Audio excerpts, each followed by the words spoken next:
Name is Katie, and today I have Maria here with Firma Signings. We are friends through social media, and I wanted to have her come on because she has one of the best office setups for like a mobile notary that I've seen.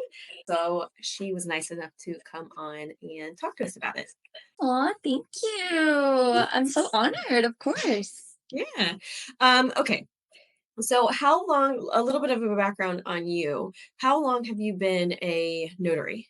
So I've been a notary since October of 2022, but I Okay. didn't start loan signing until around June of 2023. Okay.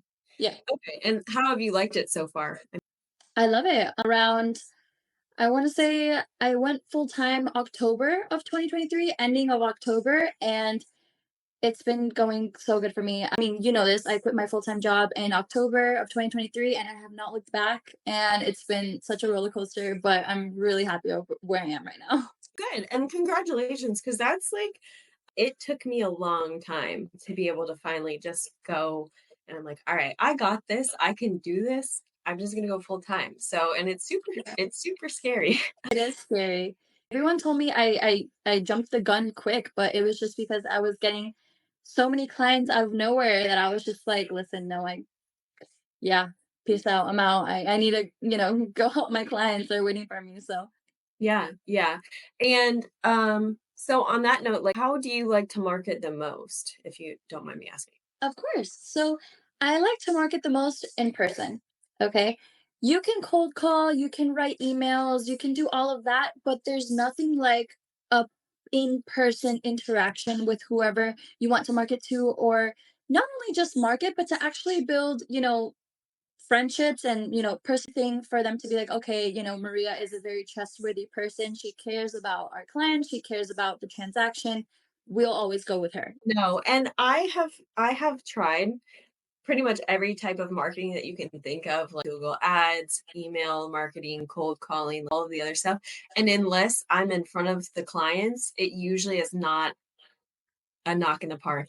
Like I just got back from doing in-person marketing and it makes such a difference because then you're like in front Yeah. of them and you're talking to them and they're like, okay, this is the person that I'm going to help rather than just like some faceless company that's cold emailing them, which Most definitely, yes. yeah, yeah, Because they would much rather trust someone that had took the time to, make their literally marketing gifts, took the time to actually go to the office, introduce themselves, and let me tell you, I cannot count on my both hands how many times, title or escrow or any company that I visited go, you know what, kudos to you for coming and yeah. actually presenting yourself in person because believe it or not, there's not many notaries out there doing that. It goes a long way.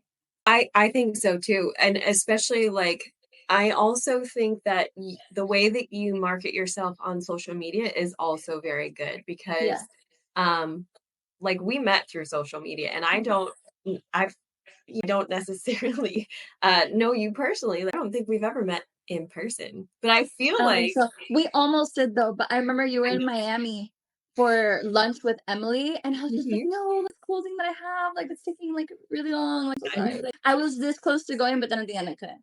I know, that's okay. Next time, I go over there all the time, so, Good. um, we'll meet up, but I'm saying, like, the social media aspect of it is also like you're killing that too because I think that's a nice way to kind of present authority and then also to get to know you because like I know that you have an amazing mobile setup and I've never seen your mobile setup because you're so good at like storytelling and presenting your work ethic, easy for me to be like, all right, I don't have a mobile notary in Miami, but like reach out to Maria and she's my go-to for in-person notarizations. Thank So you.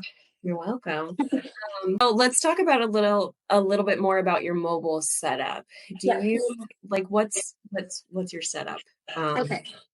So when I was researching a setup for my mobile office, I'll just give you a little bit of a background. So when I was just beginning my career as a mobile notary, I didn't think it was so urgent for me to, invest thousands of dollars in a mobile setup just because I wasn't that busy. Yeah.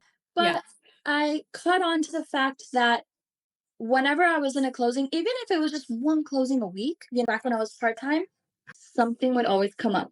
And I figured out very quickly that if I'm going to do something, I'm going to make this my career, if I'm going to make this my business, because, we put a lot of time and effort in our businesses, might as well have absolutely everything you need to be that like, saving grace for your clients. Because I can, like I said, I cannot count on one hand how many times their printer's not working, a freaking number on the settlement statement changed, or anything like that.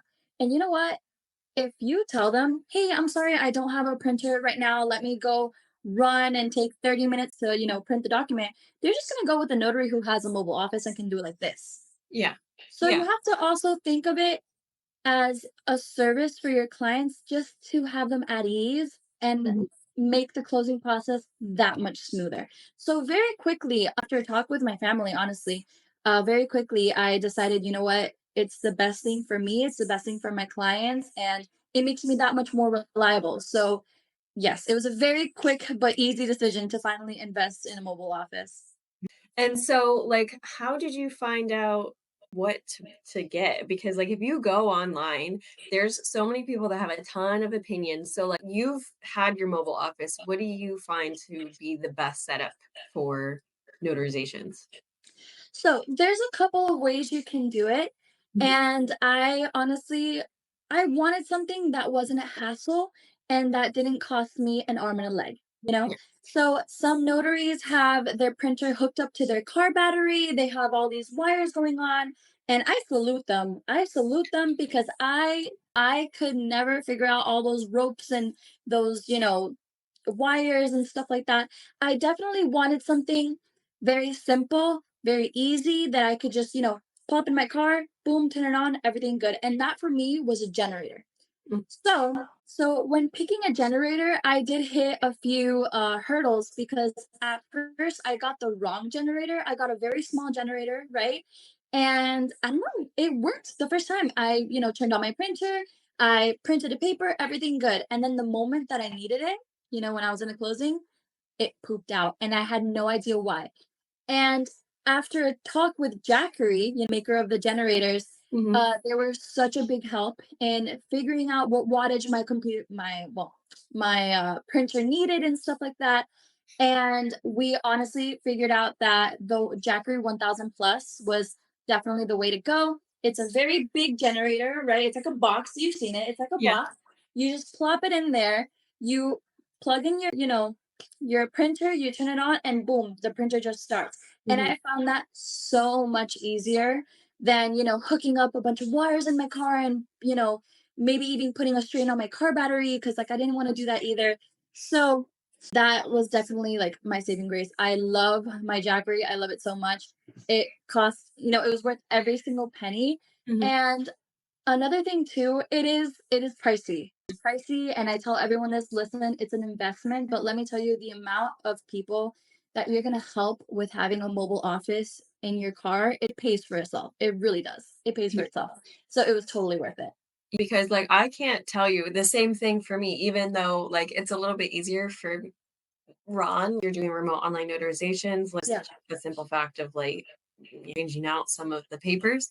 But there's so many times when title company are like, Did you already do this? Like, have you already sent this out? Like, I have this changed to an addendum, or like this changed to whatever."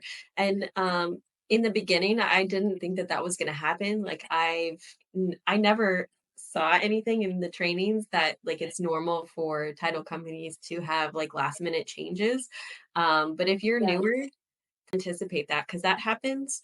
All the It. time, if not literally almost every closing. I was just Like about to say that. I definitely one tip I have for newer notaries is that the best way you're gonna learn about the field is just going out there and Yeah. just living experiences, because trust me, there are very, very good courses out there. But those courses are gonna give you the basics and what you need to know. They're not gonna give you real situations like, oh, if this comes up, or if there's a change on the deed, or if there's a change here, you have to go somewhere else and print it out. They don't prepare you for that. Yeah. So it's really helpful to know, like, listen, anything can happen during a closing. Literally, I had a closing not too long ago where I was already on my way with the papers done and everything, and the buyer backed out. They don't teach you what to do in that situations. Yeah. So what'd you do? I can't really what'd you do? So I was on the seller side of the transaction. Mhm. So the sellers ended up calling me and saying, "No way! Oh my gosh, that just happened." The guy basically backed out, like just wasn't sure anymore because of the final walkthrough and stuff like that. And I Yeah. was like, "Oh God!" So nothing. I just had to call back title, tell them what was going on, and they took it from there because yes, like we're an extension of the title company, like us as a notary, Mhm. but in the end, like we're not in the transaction, if you get what I mean. We see the paper, we can explain to you absolutely everything that's on the paper. But for example, we can't give our opinion like, oh, why is my interest rate that? Or why, is the loan this when it was that? That we really do need to talk to either the title company or the lender. Yeah. Yeah, that's finding out the other interesting thing for me when I was first starting out is how many questions that I got asked. And in the beginning, I was like, I don't know. And I was panicking because Yeah. like I felt like I should know that about like the interest rate or like the insurance and why it's like that. And it took me a little bit to just kind of think like that's not really my role as a notary to be Yep. able to know and answer those questions. And honestly, the title companies or like the lenders don't want us to answer those questions. Like they're going to, Absolutely. Because if you say something wrong, you're liable for that. exactly. So, it's always the best, not to give out your opinions and just really leave it to either the mortgage professionals or the title professionals and stuff like that to know exactly what is going on with that transaction. Yeah.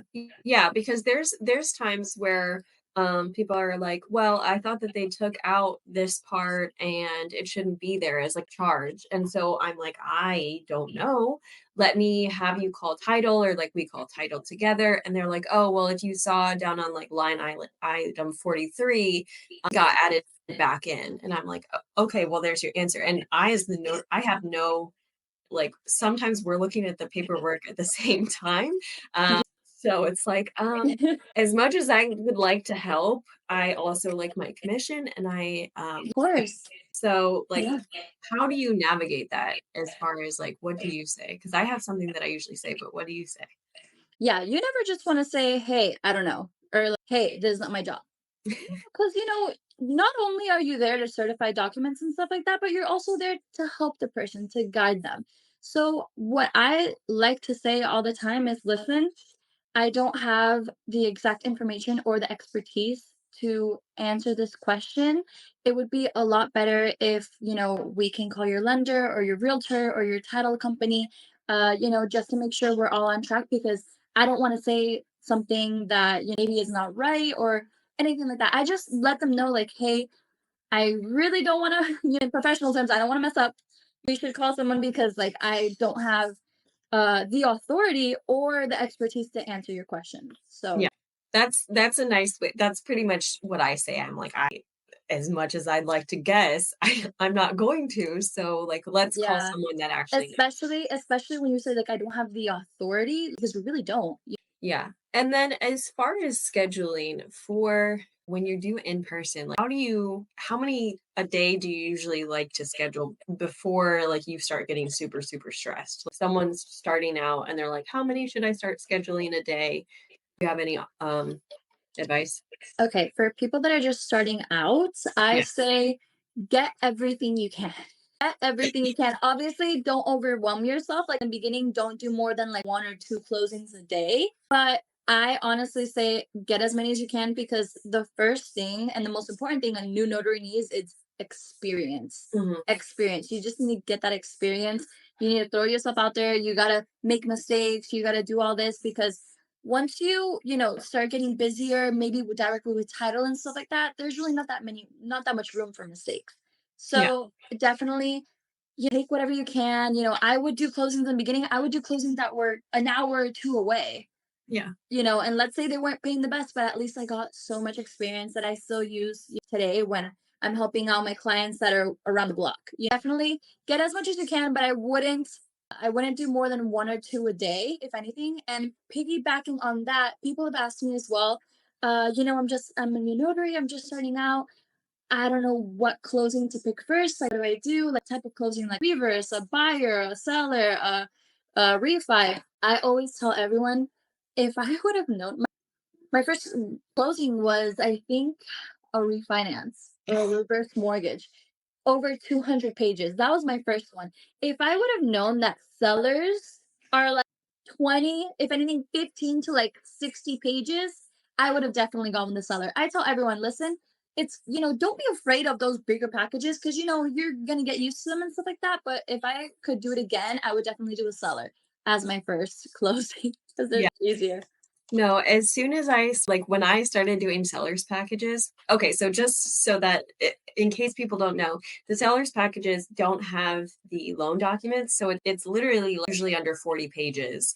And they're like quick and it does not take a long time. It's usually all Mhm. just letter size. So Yeah, sometimes for the loan usually. packages, yeah, for the loan packages, sometimes it's like a mix of letter and legal, which is usually a nightmare for the notary to print out.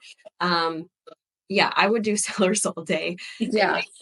as soon as I saw it, I called the title company. I was like, "There's only 12 pages for this. You know that, right?" And they're like, "Yeah, that's fine. Just go out there." Or when it's a buyer, but it's a cash deal. Yeah. Because usually buyers, they're huge. They're like this big. But I've gotten buyers cash deal for like 5 pages, 6 pages, and it's Yeah. really not that much because they're not taking on a loan. They're paying everything in cash. Mhm. So yeah, I've had to call title companies to like, hey, are you sure Yeah. these are the pages? Like, Yeah. Am I missing um, something? Are you gonna send it later? Like, yeah, yeah. definitely. And then, what you just said about, it's like a nightmare when you're printing out letter and legal. Katie, when are you getting your printer checked? Because Oh, wait, no, I got it figured out. I got it figured you out. got it. Yeah. Okay.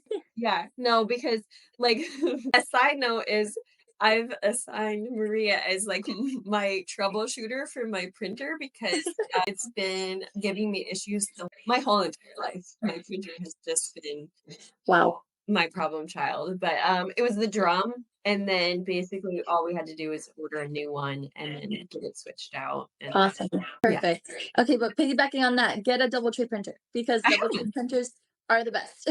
Yes, No, yeah. I know you have it, but it's like for a new Oh, notary. Double tray printers are the best. I have two. I have my twins. I have my 6200 here in my office, and then in my car I have the 5200. I love them. They're yeah. my babies. And so for the most part, people don't know what that means. So what do you mean? What do you mean? You know, like what a double tray printer is? Like for people just starting out, they might not know what that means. Okay. So basically, whenever you do a real estate closing, if it's a reverse, a refi, even sometimes sellers, buyers, usually the title company will send you the document, the package in different letter size. So for example, maybe I don't know, warranty deed is in letter, but the Alta might be in legal size. Mhm. So it's mixed paper sizes inside the document package. So you don't need to invest in a double tray printer right away. There's software out there that will help you. If you just have a single tray printer, like example, it'll tell you to put in the letter paper and then the legal paper and stuff. But the double tray printer, when you put the legal and then the letter, it just has it all in one. So the printer just shoots out the right paper size for you. So you Mhm. don't have to be on top of, oh, is this letter, is this legal, is this letter, is this legal? Because yeah, that's a nightmare. I could Yeah. never. I'm sorry.